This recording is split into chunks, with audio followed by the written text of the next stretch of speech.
Thank you to our 4 sponsors for supporting our podcast. Johnny Russell's Art Caterers and Milltown Pies, Alexander Grace Law, Jez and Lisa's Spoonful of Sweets, and SPE Furnishings. Links to their websites are available in the show notes and on our website. Don't forget to subscribe to get all the latest episodes as soon as they're released.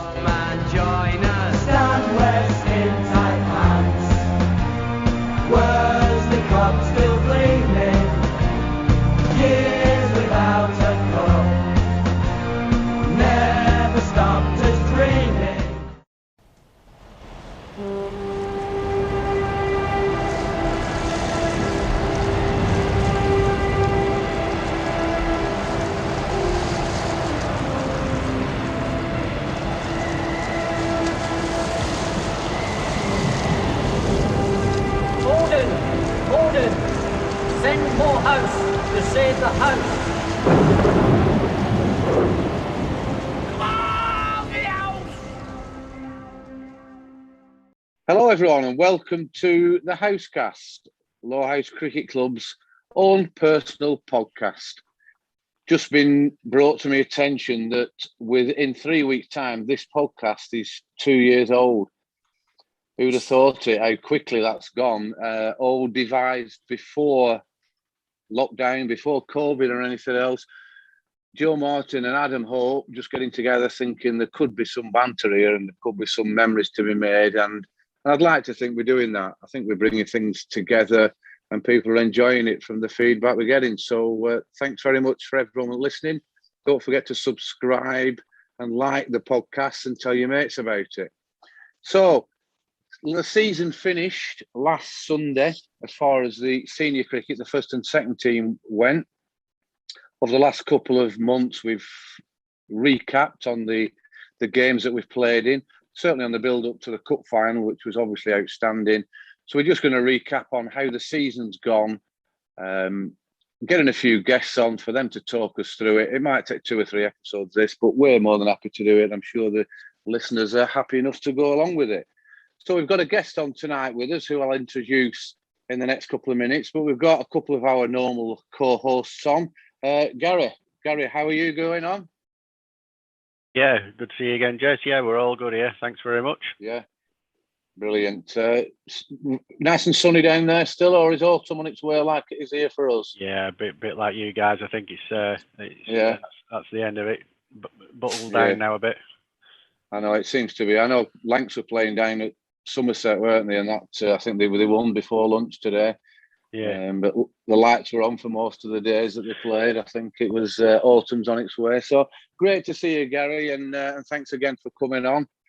And we've got our other little star, Joe Martin, in the Joe Martin room. Nice to see you again, Joe. I haven't seen you for a bit. What have you been up to? Not a lot really, Jez. Just finishing the season off and making sure all the coaching stuff's done, and so not a great deal, to be honest with you. But I have missed you, Jez, just so you know. Well, it's funny you should say that, Joe. I think we're getting this relationship up now where we do like to see each other at least once a week and have a little bit of private time together, sat in that room or walking around the ground or whatever we do.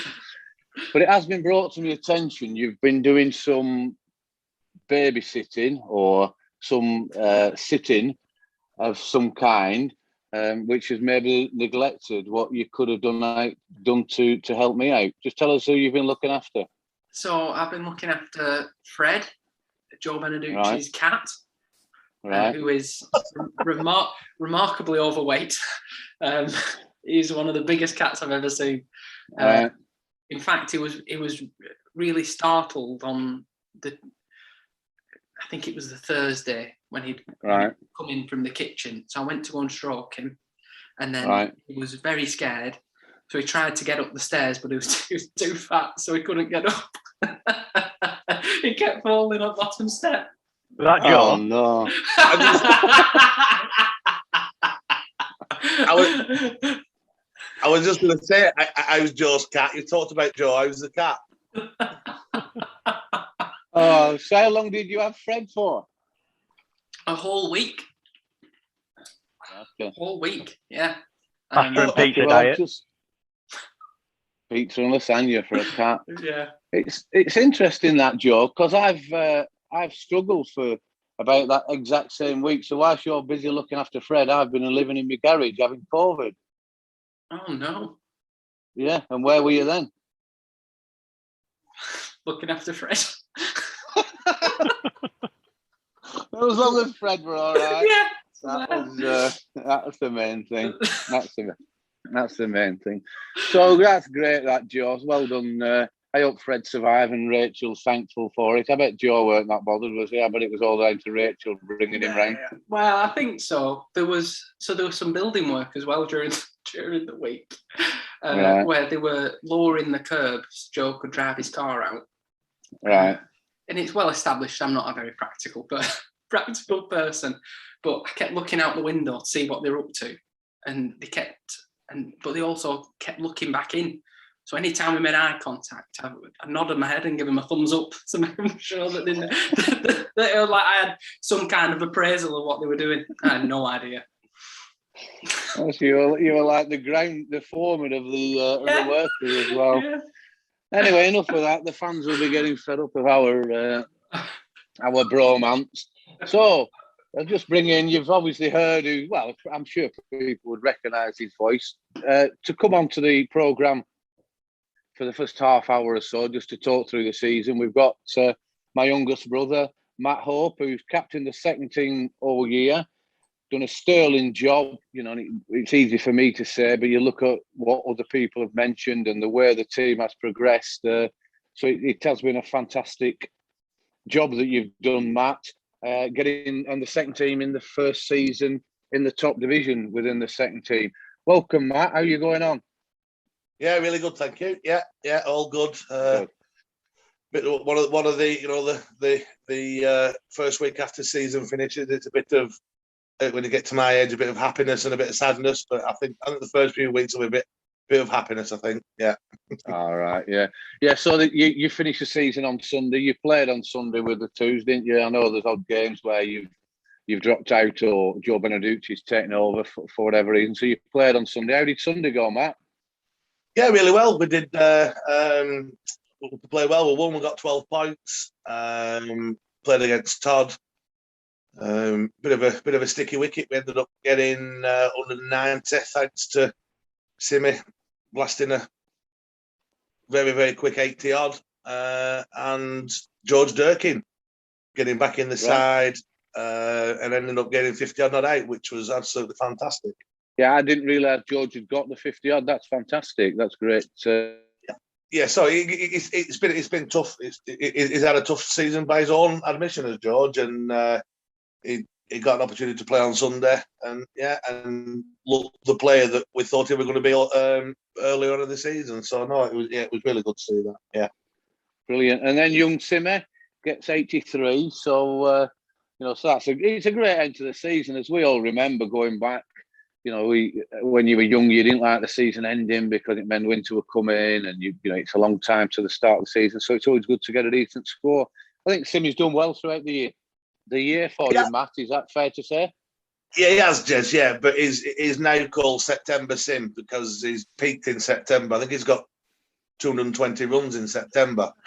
He's had a 90 odd, a 30 odd, not out, an 80 odd.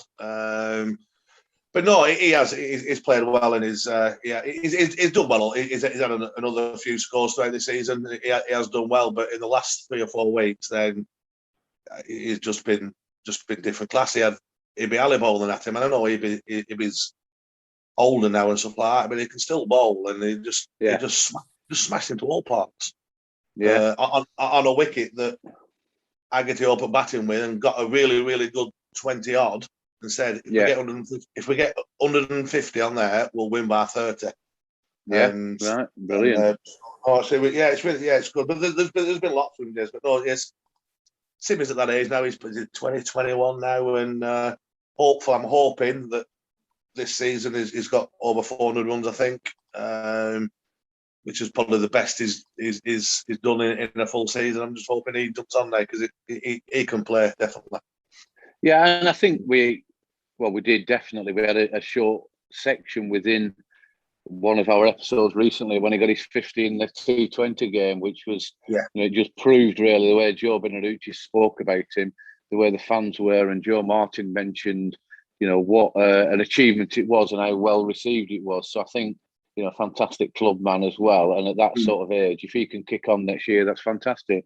Yeah. Matt, just talk us through, obviously not game by game, but it would be interesting to know, some of the young lads who've come through, how they're coping with the extra pressure. What is that new league like? Just give us a bit of a resume of the whole season within the second team. Yeah, no problem. Well, going before COVID, we got promoted from the second division, and there was some average cricket in that, Des. But some really, really poor cricket, and we got promoted, and we started off in this season, and I think we won one out of the first three. But it was a real eye opener. I think I touched on it on a recent podcast. Our first game was at Norden away, and with Dom Stewart, Fincher in the side. And we got 170, 180, something like that. Had them 100 for 5 or 6 and got beat. And the year before we'd have played, they wanted 120. So that really did open our eyes. And I think it shocked some of the younger ones. It wasn't a problem for them to just mention me, Haggerty, and people like that. But even some of the 20-year-olds, Charlie Bithell, Simmids, Tom Olsted's, Hero, they were all like, I haven't played cricket like this before. So then you've got, throw into that, you've got your Henrys, your George Durkins, your Tommy Robinsons at that stage, and and Dex Stanley and all that. Were like, bloody hell, this is a step up massively. So we started, and we did have Finch in a few games early on, and we won. I think we beat Darwin away, and I think one of the biggest turning points was in the year was the win at Walsden. They've always been really strong. We had Finch in the side, but it wasn't down to Finchy that we'd won it. And we beat them in a rain-affected game, and people like George Durkin got 20 yards. I think Simmy got 20 yards. And everybody chipped in, and we bowled all right. Tommy obviously got a couple of early wickets.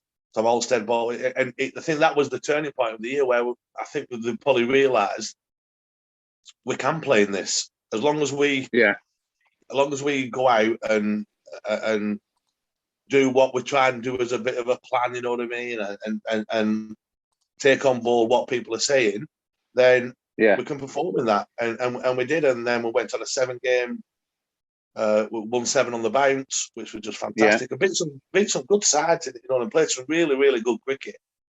And you could just see all of them, every single one of them, not even just as 15, 16-year-olds, all starting to believe. And I don't think Bithell got a wicket till June, middle of June, right? And was struggling and was bowling wides, as was Tom Alston, and something just clicked, and they both got 25 wickets from June onwards, probably. So not just the 15, 16-year-olds that we've all got massively high hopes on. That kind of player as well, along with Simmy and people like that. They've all massively stepped up to it. Yeah, they have. Yeah, I wonder and grown week on week. Yeah, I do wonder there. Now you're saying it like that. When me and Gary, played, you would tell, when it was just the same teams in the first team league and the second team league, that you could almost tell when someone's 16, 17, 18 if they're going to make it or not. But it's interesting what you say there, that you can still, because the first the first division of the Lancashire League is so strong. To get in there, you're not going to be batting in the top 5 or 6. So to get the runs, and I've noticed there's 3 players got over 450, and then Haggerty's not one of them. He's got 300 and odd. So like you said, people might develop a little bit later than they used to. I don't know what if that's a possibility. Yeah, or whether I think they've always had the ability, Jez, but I think it might be more that now they've got to work at it a little bit. And Stan, whether after the game on Sunday, Stan come in and said a few words and just said, you can notice the difference now. You're taking your cricket a bit more seriously. Right, yeah. So, and that's not. I'm not saying that they don't go out on Friday or Saturday nights. I'm not saying that. I think what Stan meant from 12 or 12 o'clock, whatever time we turn up and we start, is taking it seriously from them and listening to myself and Agatha speak about what we didn't do right last week and try and making sure that we don't make the same mistakes over and over again. And it's so, and they have, they've all grown into it. Yes, they have. Yeah. Which is really, it's really good. We're going back. We could go back to, Proc and Penny and Ryan and you, Matt, when you were all young kids. It did get a bit heavy, and I know you all took it seriously. But you look at the way that is now, and how the different age groups, age bands are developing. Joe Sharp 455. I mean Henry. Henry's still. How old is Henry now? Henry Cotton. 16, 17, 16. Yeah. He's got 440, I think he ended up getting. Yeah. Which is a great achievement when you're in that top league. It's been in the second division, smashing it everywhere. It might be, 445 he got, and, 26s. So that's really encouraging. As far as that team spirit and their ability to push on to the first team, Joe Sharp made his debut at the end of this season this year and got his cap. I know Henry's played, the odd game, and Dom Stewart, which we'll talk about shortly. Are you encouraged that there's players there, if they develop the way they are, they will be regular first team cricketers? Yeah, without a doubt. Yeah, and I'm still not convinced there's not going to be someone that comes out of that surprises you. Right. Okay. And by that I mean a Bithell, a Holstead, a Sim, someone like that. Like we've always looked, haven't we, at the ones that we've had. I've always looked at the ones that we've had in the side, which were George Durkin, Henry, and Tommy Robinson, and lots of things. They've done lots of things in age group cricket. We've had two good results with Joel Sharp coming in, which has just been a revelation. He's got 440 runs in 9 games. And then the way we brought on the next one that we brought in was Elliot Johnson. And we played at Aslington, probably against, and Finchy quartered when he played against them at home. And the same people who were bowling, that's one of the best amateur spells of bowling I've faced, first team and second team. Right. So obviously this was a different game. It was the same bowlers. In fact, there was one more bowler like called Lord who's played in the first team. And I can remember the conversation that me, Joe, and Stan were having about who do we pick next. And there was a spot. I think Henry was playing for school. I know, batting at 3. And then someone was missing. And Stan said, "Well, what about Elliot Johnson?" And mine and Joe's initial reactions were, "We're playing against Haslington, Stan. It's the strongest opening attack we've got." And Stan just said, "Well, in fact," and Stan said, "Well, you probably can't play him and bat him at 8, 9, or 10." So okay then. So I just said, "All right then. We'll play, and he can open the batting." And he caught their number 3 out with a diving catch at mid-on that was it like a rocket to him about knee high. Yeah. So you think, and he's about 2'6". He's a right little dot. He's smaller than Henry. Yeah, and so he takes his catch as though like he's been playing that level of cricket all his life, and he's a wicket keeper. So I thought he's got something, and he goes on bats for 25, 27 overs and gets 20. Brilliant. And he just looked like he belonged. You know what I mean? And I think he played 3 games after that, and did very similar in one of the games. Got out early doors as you can for being an opening batter in one of the games. But just looking at, I think there's more behind the scenes than the ones that we knew about in April. Fantastic. You touched on, but who do we pick next sort of thing, and performances on a weekend. How does it work these days with second 11 practice midweek? Because historically, when you'd one net on bowlers run-ups sort of thing on a wet Tuesday night, 2s were lucky to even get a look in at, on slip cradle or something. And how's it working these days with the facilities we've got, and taking a good look and working on some bowling technique or some batting technique with 2s? It's good, Gary. It's a little bit different with the 2s because there is quite a few of them at university who only come home at weekends. Your younger kids are there 4 or 5 nights a week anyhow. But we always tried to do it, and this is something we got from the 13. We always have Tuesday and Thursday practices. Thursdays are the more serious one that we try and do, and like I say, talk about specifics and do different things. But no, they all get there's 6 lanes, Joe, 5 lanes, 6, and 6, and we mix it up. The second team going back in both lanes. I think how they do it now. They have 3 batters, 3 different lanes of bowlers, and they're all in it. So you'll have Joe in one lane, Francois in another, Charlie Bithell in another, Tom Olsen. So they're all mixed up, and then the batters just move from one lane to the next one. So they all get a quite a good practice and face a different bowlers. So they're not facing with respect 4 net bowlers or 4 lads like Kiro rolling up and bowling, who's a wicket keeper. You know what I mean? So it is quite a decent session. Francois is always there. Les has been great with them. He's took a lot of them onto the bowling machine, or they've gone to him and asked questions. So Les has worked with them as well. So it's a hell of a lot more organised. Organised, and you get a lot more out of it now, definitely. And brilliant. Yeah, it is. It is. We still don't do things maybe like, well, I want you to bowl here and you run up and bowl it in this line. But he's practicing with the first team, batting against them, bowling at them, so you can't run up and mess about you, because they'll just, if you bowl at Johnny Whitehead messing about, you're in danger of having your life taken off you. So they've got to really concentrate at it all then, you know what I mean? So it's been really good, really good. That's good to hear that. When me and Gary were trying to get that going. I think Gary was one of the first successful captains to bring in that, to get that attitude into the practice. And then I looked, Joe Martin, at when you were extremely young and started winning things, the team then practiced like I've never seen. Obviously you will agree with what Matt's saying, Joe. I'm not expecting you to disagree with him. What's your thoughts as now probably being seen as a senior player in the first team and seeing these juniors come through? Are we doing the right things? Is there anything else that could be different? Yeah, so I think that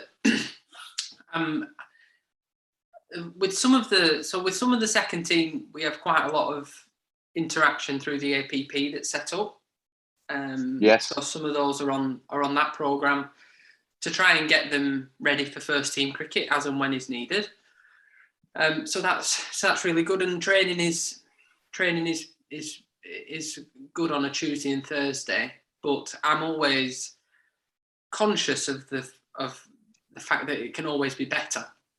So I think one of the big things for winter planning will be how can we make sure that next season our training and preparation is even better, to help these players who have had a sniff of first team cricket, the likes of Tommy Robinson, Sharpie, Henry.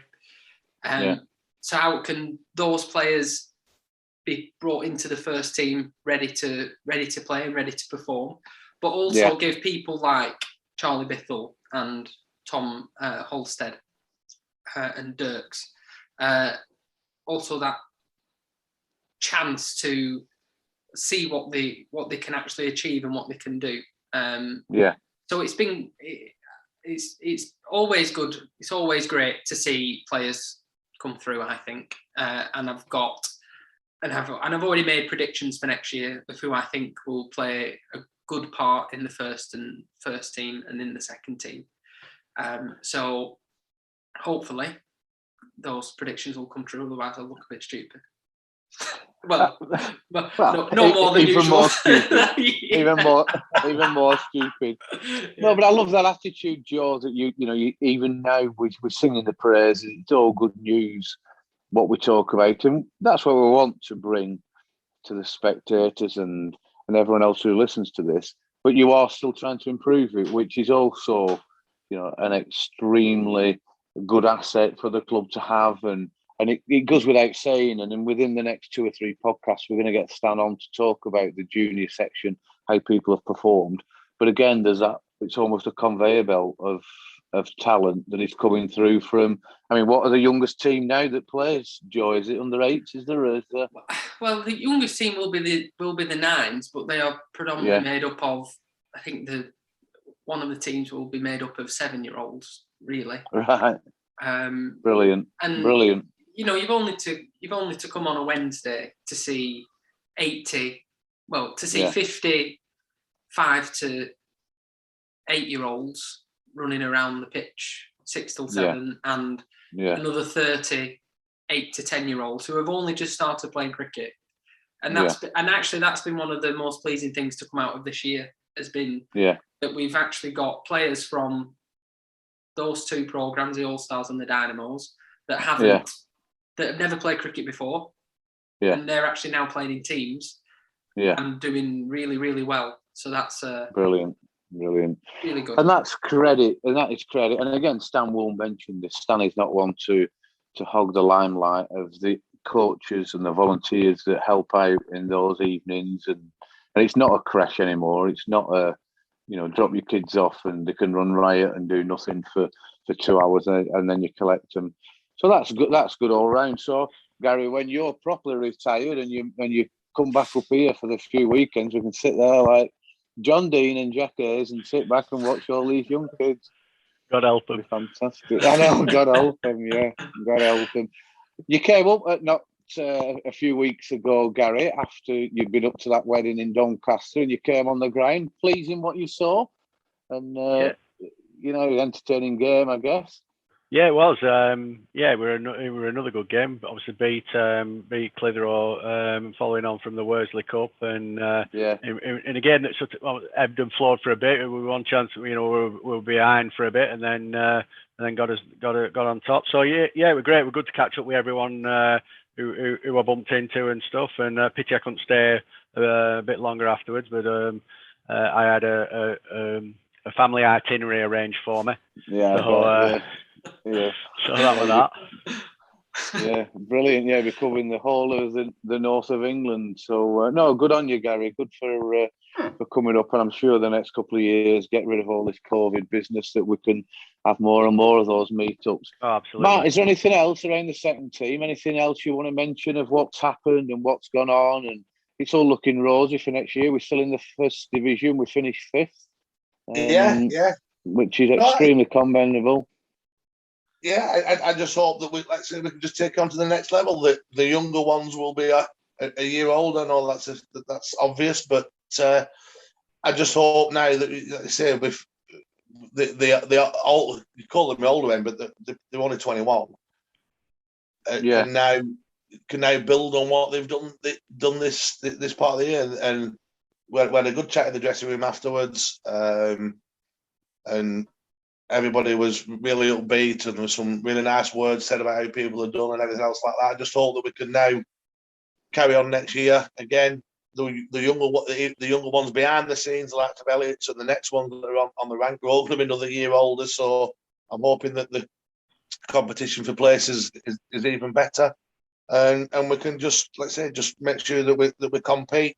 And there was not even in the games that we were getting beat, Jez, and I had this conversation with Phil Haggerty a week or so ago.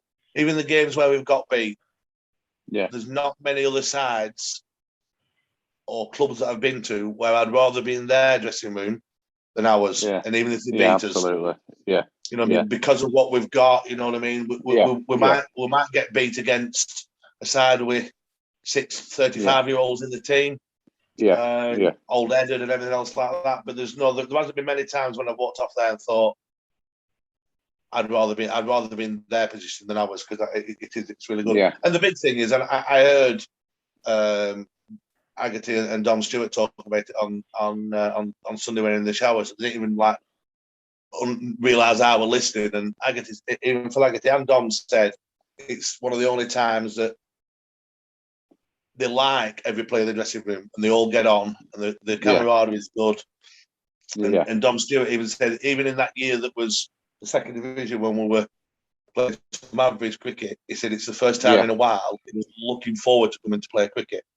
And that's just because of everything that we've done, and it's really good. Yeah, I'm just looking forward. Yeah, getting. Yeah, and that's the main thing, and that's that's the main thing going forward. And again, what Joe Beneduce's put in place. Paul Stanley before that, getting that. It's always been there. The Lowerhouse. We don't get many players coming in. We don't get many players leaving. But there is that team spirit's going on. Not putting you on the spot, Matt, can you give us any updates of next year as far as captains, managers, or anything else? Or is things still up in the air? Don't give anything away you don't need to. No, I've supposed to stand. I'm gonna do one more year. Oh, brilliant. Yeah, so I'm gonna try give it one more year. And with regards to, obviously, we are going to have a chat with regards to anybody that's made any noises about wanting to come to the club. I don't think I've heard any noises of anybody wanting to leave. So no, we'll probably do the same next year. You said earlier that there's some games that Joe's played, and Joe's up for this as well. Hopefully now with Haggerty being there as well. I've missed for holiday, COVID, and weddings. So no, we're hoping that we can get the next 15, 16-year-olds through the ranks, and we won't have to fill our sides with me, Joe, Haggerty, and some of the other older ones. So no, it's looking good. Two important points you've glossed over, Matt, which I think you need to enlighten us on. One is, are you still allowing players in your team to use hair dryers after showers in the changing room? Garrett. No, it's totally banned, Garrett, and he's been fined for it every week since. Excellent, good to hear it, Matthew. I like a bit of discipline, you know me. Absolutely. And second point will be where you're going for the end of season trip. Well, this is quite funny. I'll just tell you this quickly because there's obviously some of the younger ones on there. So we're going to go to the races. We've done our fines and his collections, and we've got about 800 quid in the pot. Bloody hell! So there's been some serious fines. Poor Henry Cotton's come top at fines. I don't know how that's happened. But he gets fined. This is what they're like. It's fierce. He gets fined every week for having a sister better than him at cricket. Right, 50p every week he gets fined for that. Right, so we're doing that. So the year before COVID, we went to Clitheroe, and we didn't let any of the Henrys or George and all the younger ones come. They were just on a pub crawl. So we've got them younger ones in there, and I spoke to the parents, and I think it was Joe was saying at the time, I said, look, this is what we'll do. We'll get a minibus. We'll have some breakfast. We'll go to the races. We'll come back to Burnley, and then we can drop them off, and they can go home. You can pick them up. So because I don't want to be responsible. It's hard enough looking after ourselves. No man after four 15-year-olds. And Joe said, "Yeah, we're quite right that, Matt. Because when we went to Clitheroe, the three older ones, Phil Haggerty, we went out about 12 o'clock. Phil Haggerty were home for 6 o'clock news." I fell asleep in a pub in Clitheroe at 8:30, and Joe Beneduce rung Rachel at 9:30. He didn't know where we were. So we're definitely going to make sure we get back to Burnley and let the 15-year-olds go home, so they don't have to see us in that state. But no, I think we talked about it, and we want to go to the race. I think. Excellent. So, that's great. That's great. Good on them. Matt, thanks ever so much for that, for giving us that insight. We certainly enjoy it on here, and I'm sure a lot of the fans will want to know what's happening. They go watching the first team everywhere, and it's great to see that the second team are doing so well and is in good hands. So thanks very much, Matt, for giving us that insight. We're going to move on, and we're going to discuss around the first team cricket now. Matt, by all means, feel free to stop on and contribute when you can, and if you want to, just want to talk through how things have gone through the last quarter of the season, and then any thoughts around the main part of of the whole season. So if I can just welcome on to the podcast, we've got Joe Beneduce and Ben Heap here. Hiya, Joe. How are you doing? All right, Jez. Good, Yeah. thank you. Just had a high-powered executive meeting at my house. Yeah, right. What were you making pizzas for us? Disney Plus on it background. Yeah, Disney Plus on. No, great, Joe. Joe. Thanks Top of very Matt's head, much. by the way, Jez. It's his fringe. It's not good for audio, Joe. I was going to mention it, but the listeners can't really see what's going on. Go on, Matt. Defend yourself. No, it's not. I forgot my laptop, so I'm on my phone and my arms are aching. Keep lifting it up. You're not watching porn, boy. Sorry about that, Diane. No, I'm not. Oh, brilliant! Thanks for coming on, Joe. I know you've had a few discussions with yourself and Ben and MD, and if you can impart anything later, then feel free to pass it on to us. Ben, lovely to see you. Well done this year on the cup final victory. We're going to have a good chat with you now, and hopefully get a few bits off you as how the season's gone, and interest everyone who's going to listen to this, all us fans, etc. How are you going on, Ben? Yeah, thanks, Jez. I'm doing all right. It's been a good season overall, I think, but I'm ready for a break. I'm sure you know the feeling when you get to the end of the long season. Yeah, the body's been difficult and tired since I came back from my injury, so I'm ready for a break. Yeah, you do. You deserve it, and Joe Martin keeps us updated, and we can see.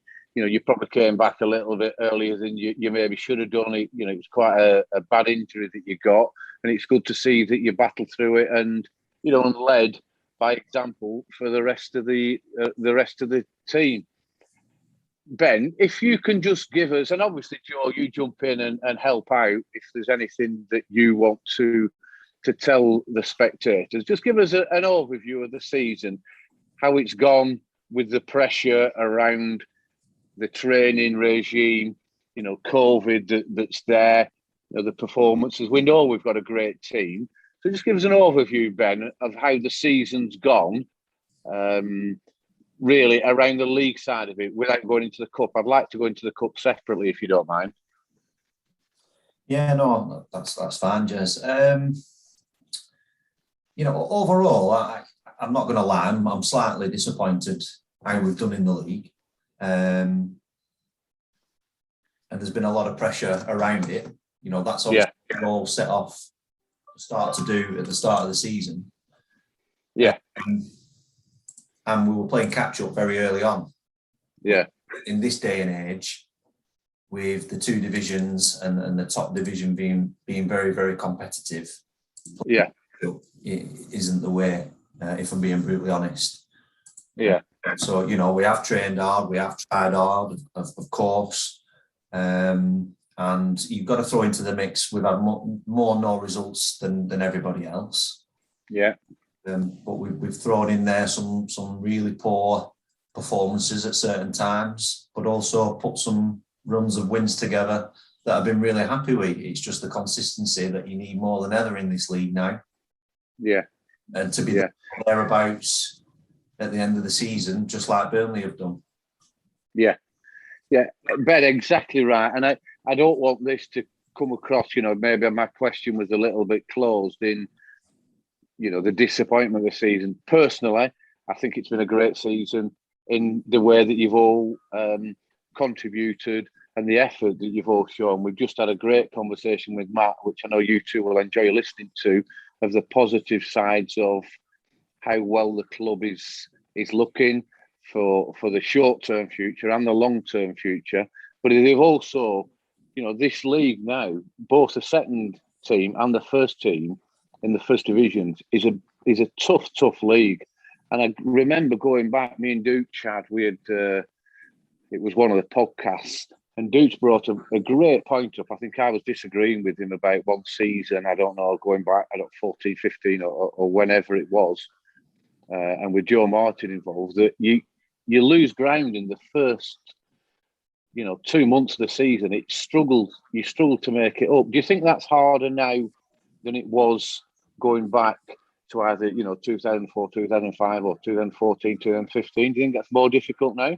Yeah, most definitely. Yeah, and I don't want to sound disrespectful to our fellow Lancashire League clubs in division. Yeah. But if you go back to 2012, 2014, and I think I've heard you mention this on podcasts in the past years, that you look at the fixtures and think, well, right, okay, without being disrespectful, we'll get a win there, and we'll pick points there, and then we'll get back on a roll. Whereas now you look at that division, okay, Colne have struggled this year. The rest of the 10 sides or 11 sides in the division, you're looking at the fixture. You need to be on the money every single game. Yeah. It's a great point. Crompton have had those points taken off them, and we don't talk about those sort of things on the podcast. Those are the decisions that are made. But like you said, Middleton, third from bottom, Rochdale, Tomwood, Ramsbottom, they're great sides there. Just to add, Jez there, sorry to butt in, Middleton and Crompton, both beaters. Yeah. And they're finishing the bottom three, but deserved as well. They're not freak results, are they? It's the games I've watched. Which is great for the Lancashire League. Sometimes, we might have come out of it the wrong side, but it is great for the Lancashire League. Dooch, what's your, as cricket guru, stroke manager, stroke making Matt Stanley's tea tonight? What's your thoughts about the way Ben's talking about the league this year? I share his view, Jez. I think it has been a slightly disappointing year, but there is some context to it. We've lost one more game than Burnley. Yeah. One more game, and we lost. Yeah. It says we've got beat by Middleton and Crompton, who are in the bottom three. Now, I'm not saying if we'd have won those games, we'd have ended up winning the league, because we were 30 points behind Burnley, but we did only lose one more game, and we finished next. So, and even within that, there are other mitigating circumstances. I'm not making excuses, but of course, we had the situation with the COVID break mid-season, which wasn't ideal. No. Stephen, the pro, missed some games because of his 100 commitments, which, again, is not an excuse, because we knew that was coming before the season started. But I don't think we're a million miles away. I genuinely, we got, we did get a bit of a thumping at Walsden away, but a lot of clubs go there and get thumped. But on the whole, what would you take finishing sixth and winning the Worsley Cup?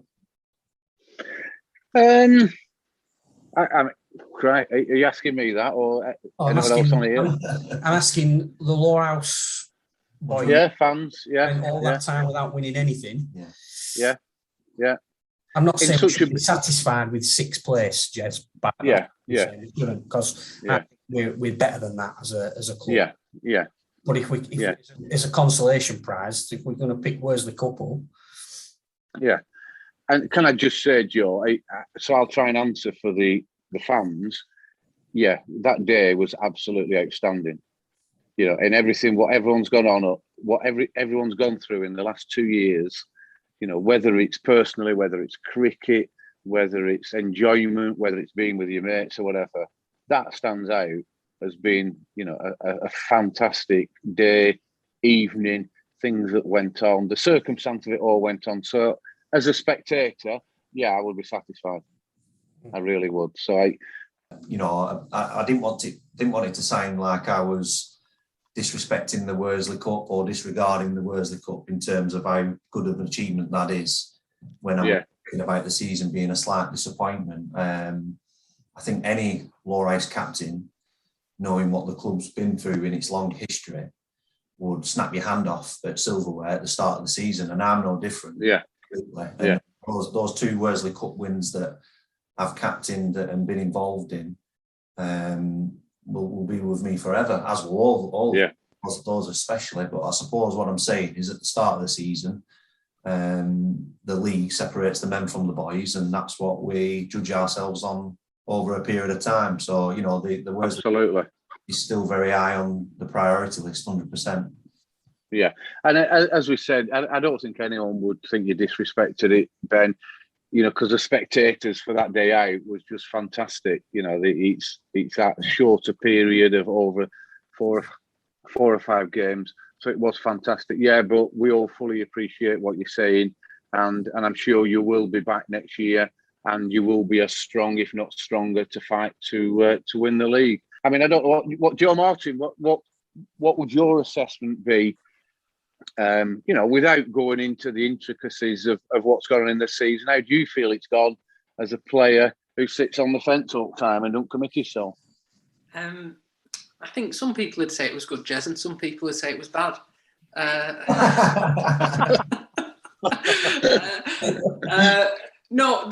think it's been frustrating more than anything, to be honest with you. Yeah. The lack of consistency has been difficult, to be honest with you. Especially playing for, this is my 10th season or 11th season. Yeah. And for the large proportion of that, we've been very, very consistent as a team. But this year, there's been freak results that just don't usually happen. So, yeah, that would be my assessment of it, to be honest with you. Yeah. Frustrated. Yeah. But what a good day for the Worsley Cup. Jez, can I just... go on, Matt. From a Lowerhouse fan, you know what I mean, and also someone who's closer to most with regards to the first team and Ben and all the players. I think it shows how far we've come that we're talking about possibly being disappointed by the season we've had. You know what I mean? And yeah, don't get me wrong, I know Ben's disappointed. I bet every single one of them is disappointed. I'm disappointed that we haven't won both. But there are certain things that you've just got to try and put it into perspective a little bit. Yeah, with two more rained off games. The losses that we don't think, not that we don't think we should have, because we got beat. You know what I mean? The games that we go into, the two you talked about, Middleton and Crompton, they're going to happen. You know what I mean? It's that the level of the 12 clubs is something that we haven't seen for a long time, because it's that much of a good standard. You're not getting, as we talked about earlier, the 4 or 5 teams that struggled. And there were 4 or 5 different teams throughout the different periods where you think, I can turn up there with a side that Lowerhouse had in from the 2005-2015 and win without even trying. That's long gone. That's long gone. And I think that just shows where we've come as a club, as everything, as a first team as well, that we look about thinking, we're a bit disappointed that we've only won cup and finished 6th. I think it's good, because we all are, and I'm not saying we should be happy with it, and I'm sure Ben's not, but it's good to have that headache as a problem, isn't it, rather than thinking, Christ, what we're going to do next. You know what I mean? Without a doubt, and this is where, Ben and the team around Ben, the small team around Ben, the Matt Stanleys, Joe, and the senior players deserve a lot of credit in the way that they manage this and the way that, Teddies weren't thrown out, Ben, at the end of the season. I know that the cup final was looming, so you're always going to get people playing. But you look at our side, I'm just looking through the figures there. Paddy Martin, what an outstanding all-round cricketer he is to have in your side. Joe, probably the best wicketkeeper in the league, and continues to create records and break records and look like, a real professional wicketkeeper, which keeps the team going. Then you and Johnny Whitehead, top class. You're in the top batters within the league, and Francois, and then you've got the pro coming in. It is all credit to keeping all that together and performing the way you have. Before we started recording for Matt's second team podcast, we started talking about what it's like to play now, and the pro coming in for his first season after being in county cricket. Again, Ben, I don't want to put you on the spot. I don't want anything to come out, any controversies that people don't need to know about. But I'm really quite comfortable where Stephen's gone about the business this year and the scores and the way it's been. Are you feeling the same? Are you comfortable with his addition to those amateurs? 100%, Jez. Good. I completely agree with you there. He's got my support. and I think he's got the other 10 lads support as well in the dressing room. Yeah. He's been fantastic to play with, fantastic to learn off. Of course, there's always room for improvement in everybody. And he's no different. You know, he sees himself as one of us very early on. And he's expressed in his own way that he doesn't think about what he's earning on the day. He's there to play cricket because he enjoys playing cricket. So that'll do for me. Week. Without a doubt, you can see that, and let's touch wood that we progress them from there. Gary, have you any thoughts around what Ben said there? And we're all of a sudden look at those players that are playing there, and you look back to some of the sides that me and you captained, and they're slightly different, I guess. Yeah, I mean, we didn't have tablets in those days, but I would have had to scroll down about 5 screens to find the first Lowerhouse batting in the averages. so to see Paddy, sort of top Lowerhouse in average wise, and Ben and obviously Johnny Whitehead right up there. It obviously shows that we got all the individual talent that we need in that respect. And as Ben knows, and Jez and Matt and myself, and always trying to pull Joe as well, always trying to pull that together to get the best performance on the day is sometimes what is I won't say the hardest thing, but you don't always know if they're going to pull that off or not. And the better captains will do that consistently and turn those into league winning sides.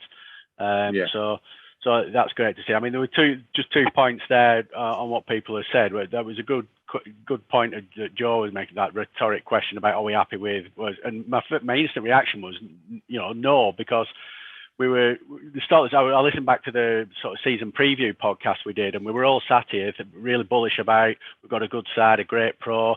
We're looking at top 2 and one of the cup finals, and all this sort of thing. So when you think about it in that way, what we were thinking about from the start of the season, just the end result of 6, I think like you said, we'd all be probably disappointed with 6, albeit it was very tight. And I think we all said that at the start of the season.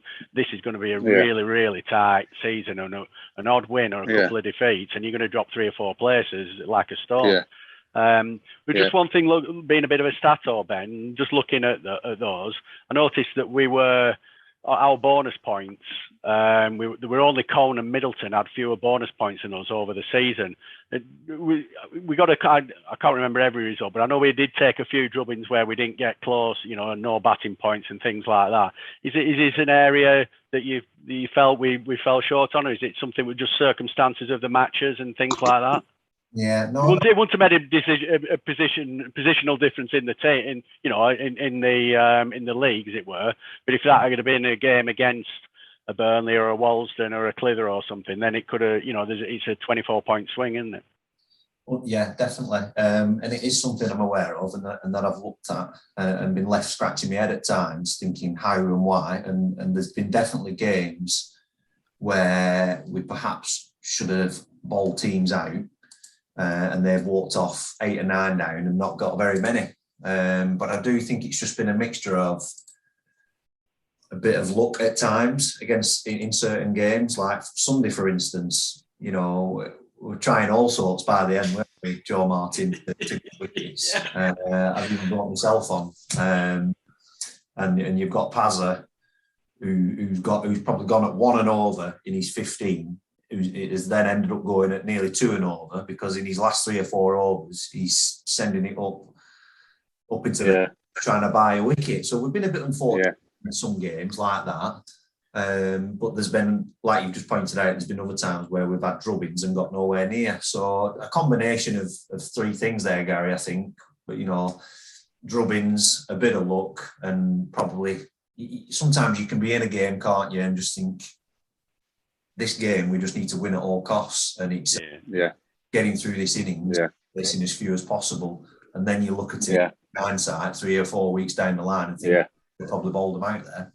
Yeah, and I think probably going out to win the game prepared to lose a few bonus points to the chance of getting a 10 or a 12 pointer, he's always going to stand you in good stead. If you think, oh, we might get 6 out of it, or, a few bonus points out of this, you'll end up getting nothing. So, the positive approach to cricket probably, and obviously watching from afar and listening to others, I think sounds like it's been the right approach, right attitude throughout the season. Like you say, just things haven't fallen our way on occasions.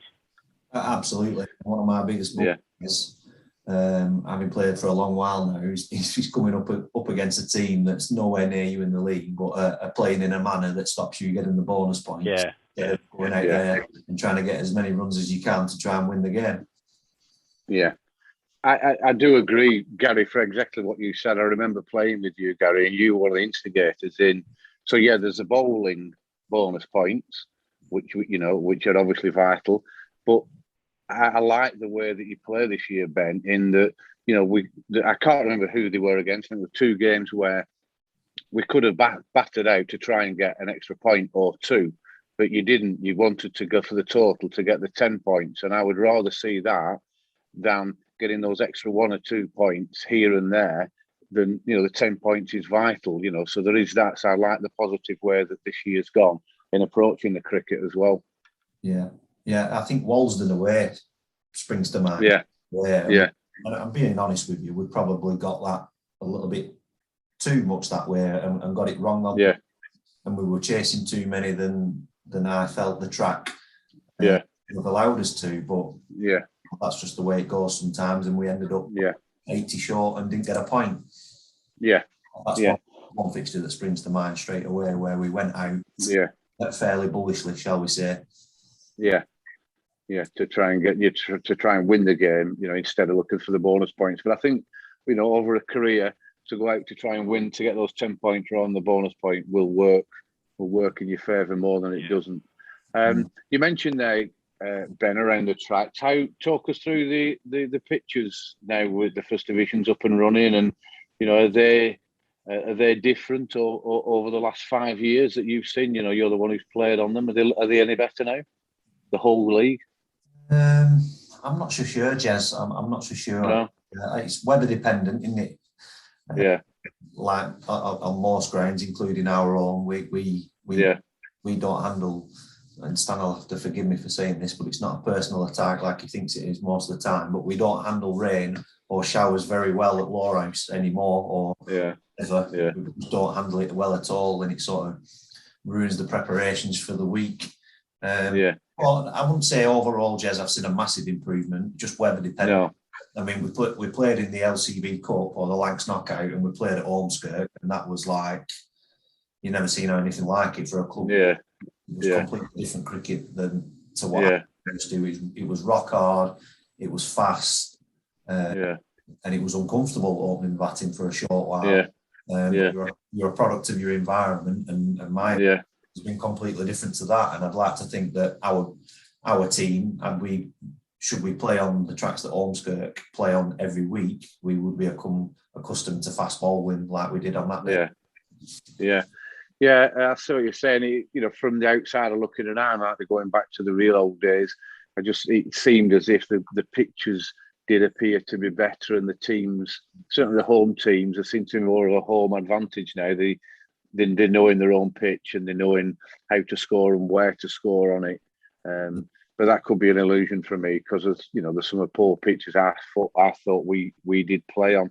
Joe Martin, as a stumper, what's your thoughts around the pitches? Are they similar for when you first started? And I think so. I mean, I've got no real understanding of pitches, so no.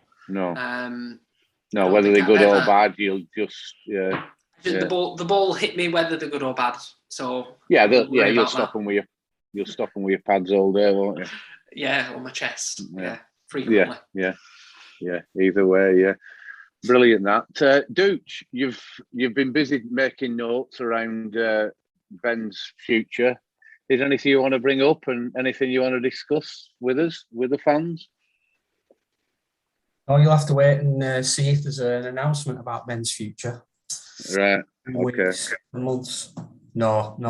Weeks, there's no changes afoot there, and we just already sort of trying to put some plans in place for next year in terms of who have we got? Who if there's any outgoings, that'll sort of occupy us all winter, really.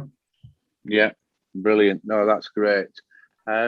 Before we wrap up on this one, Gary, anything you want to mention before we finish? And we are going to have, just so you're aware, Gary and Ben and others, we're going to get Stan on for the roundup of the thirds, fourths, and the junior cricket, just to talk through some good youngsters that are coming through. Matt's gone through the great state that the club is in for the late teens, early 20s-year-olds. So we will be covering all that. Gary, anything you want to bring up or to discuss now before we conclude this episode? No, just to say, Jez, great to see a full season's cricket, albeit quite disjointed with playing catch-up matches and things like that. Fantastic, even though watching it from afar, to see the Worsley Cup game in its entirety on the stream, and obviously get up there for albeit a brief visit shortly afterwards. And just, like hearing, more detail on all these podcasts and stuff about goings on at the club and the characters and, what people are working hard at and being successful in. And again, from what Matt said with the twos coming through and the bright future there, then, it makes me miss it more, week on week, if I'm honest. Yeah. But like we said, once we get all this out of the way, we can hopefully, get to meet up more often and get around and watch some of the games. Thanks, Gary. Thanks for coming on. So if I can just conclude tonight's episode, Ben, thanks ever so much. You really deserve a lot of credit. The way you've handled the senior players, the way that the club has gone, how professional it's getting, and the training and everything. And so many congratulations for the winning, of the Worsley Cup, and fingers crossed for next year. Hope you winter well. We are looking at having more podcasts on here. I think they'll be more a little bit light-hearted and getting some guests on where we talk about either history, funny stories. Joe Martin's in process of organising the Christmas podcast again, where he has to chair. How many Village Idiots are coming on this year, Joe? I hope it's about 12, I think. But 12 Village Idiots. Just so people know, Shez will be returning. Shez will be coming back on. Yeah, so that's the number one Village Idiot. So we will keep going with the podcast. If anyone wants to, give us any suggestions of any other guests that they'd like us to try and get on, then we will, of course, try to do that. But thanks very much. Thanks, Ben and Dooch. Anything you two want to contribute before we finish this episode? So we just thank everyone for listening for this season, everyone who has commented around the podcast, positives, which are 92%, and negatives, which are 4%. And then you've got the 4% from Joe Martin that would just sit on the fence. Thanks to everyone for listening. And if I can just leave you all with a little extract from our sub-pro on the Worsley Cup final, who wants to just say a few words. So this is Ruhan explaining how fantastic he thought that the club was, the club is, and how he enjoyed that day. Thanks everyone for listening. Hi guys, brilliant win on the weekend again. I just want to say again, thank you very much for having me over. It was a wonderful day to be part of, and congratulations with a very, very successful year. I don't know how long cricket season is for you guys yet still. Our cricket season, the league stuff is done now. Just got the county stuff left on Friday, Saturday, Sunday this weekend, and we're done. But well done on a very successful year. Have a very good Christmas, which is just around the corner, and then hopefully everyone stays safe and everyone has a lovely time with families and friends. And just again, love the place and hope that everyone has a brilliant time off from cricket now till next year, and then see Lowerhouse win everything. So yes, guys, from my side, thank you very much and have a lovely time. Cheers.